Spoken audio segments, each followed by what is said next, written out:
గురుభ్యం నమః. శివాలయంలో గర్భగుడిలోకి వెళ్ళి భక్తులు పూజ చేయొచ్చా? అది ప్రశ్న. చాలామంది మా ఊర్లో ఉన్నటువంటి గర్భగుడిలోకి వెళ్ళి పూజారి ఉన్నా వెళ్తారు, లేకపోయినా వెళ్ళి పూజ చేసుకొని వచ్చేస్తుంటారు. అలా చేయడం దోషమేమి ఉంటుందా, లేకపోతే ఇంకేమైనా ఉంటుందా అని తెలుసుకోవాలి. బ్రహ్మసూత్రంతో ఉన్న శివలింగము దగ్గరికి అందరూ వెళ్ళడానికి అర్హత లేదు. కేవలం ముప్పొద్దుల ఇష్టలింగ ఆరాధన చేస్తున్నటువంటి శివభక్తుడు లేదా వీరశైవ పరంపరానుగతంగా ఆ నియమావళి కట్టుబడి ఉండేటటువంటి శైవుడు లేదా నిరంతరం ఈశ్వర ధ్యాన సంపన్నుడైనటువంటి ఒక సద్భక్తుడు, గురూపదేశము పొందినవాడు, యజ్ఞోపవీతం కలిగినవాడు అన్ని శివాలయాల లోపలికి వెళ్ళవచ్చు.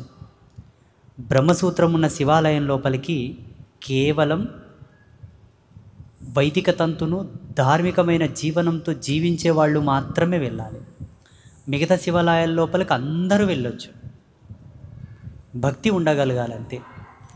అక్కడున్నది సాక్షాత్తు శివుడే, నా తండ్రి జగత్పిత, ఆ పరమశివుడు అక్కడున్నాడు అనే ప్రేమతో ఉంటే అదే గొప్ప అర్హత, గొప్ప రిజర్వేషన్. అది ఆ అర్హత కలిగిన వాళ్ళు ఏ శివాలయం లోపలికన్నా వెళ్ళవచ్చు.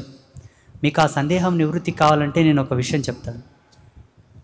ఈ బ్రహ్మాండానికే నాభిస్థానం వంటి శ్రీశైలం, ఆ శ్రీశైలంలో ఉండేటటువంటి ఆ మల్లినాథుని యొక్క పాదపద్మముల చెంతకు గర్భాలయం లోపలికి అందరినీ పంపిస్తారు. లింగ దర్శనం, స్పర్శ దర్శనం కోసం అందరినీ పంపుతారు. అప్పుడు ఎవరెవరు వెళ్తున్నారు అక్కడికి? అందరూ వెళ్తున్నారు కదా. అంతకన్నా మన దేవాలయంలో అంటే మన ఊళ్ళలో ఉండే దేవాలయాలు గొప్పవా? మా దేవాలయం ఏంటంటే ఒక గుట్టపైన ఉంటుంది, అది స్వయంభుగా ఉంది. దాని యొక్క శక్తి ఏమైనా తగ్గుద్దా ఏమైనా నాకు ఎప్పటి నుండో సందేహం. బ్రహ్మసూత్రం ఉన్న శివలింగం దగ్గరికి అందరూ వెళ్ళకూడదు, ఇది ఒక్కటే నియమం. మిగతా శివలింగముల దగ్గరికి అందరూ వెళ్ళొచ్చు, స్త్రీలు కానీ పురుషులు కానీ చిన్నలు కానీ పెద్దలు కానీ. అందులో నేను చెప్పాను, భక్తి ఉండగలగాలి అంతే, ఇంకా ఏం అవసరం లేదు. ఎందుకంటే పరమశివుడికి ఉండేటటువంటి గొప్ప ధర్మం ఏంటంటే ఆయన అందరికీ తండ్రి, అందరికీ. మిగతా దేవుడు ఇప్పుడు హనుమంతుడు. వాస్తవంగా హనుమంతుని యొక్క ఆలయం లోపలికి హనుమంతుని తాకి పూజించే హక్కు అర్హత కేవలం బ్రహ్మచారులకు మాత్రమే ఉంటుంది. ఆయన బ్రహ్మచారే కాబట్టి. అయ్యప్ప దేవాలయంలో కూడా అంతే. కానీ ఎవరు పాటిస్తారు ఆ నియమం? అందరూ వెళ్ళిపోతారు కదా.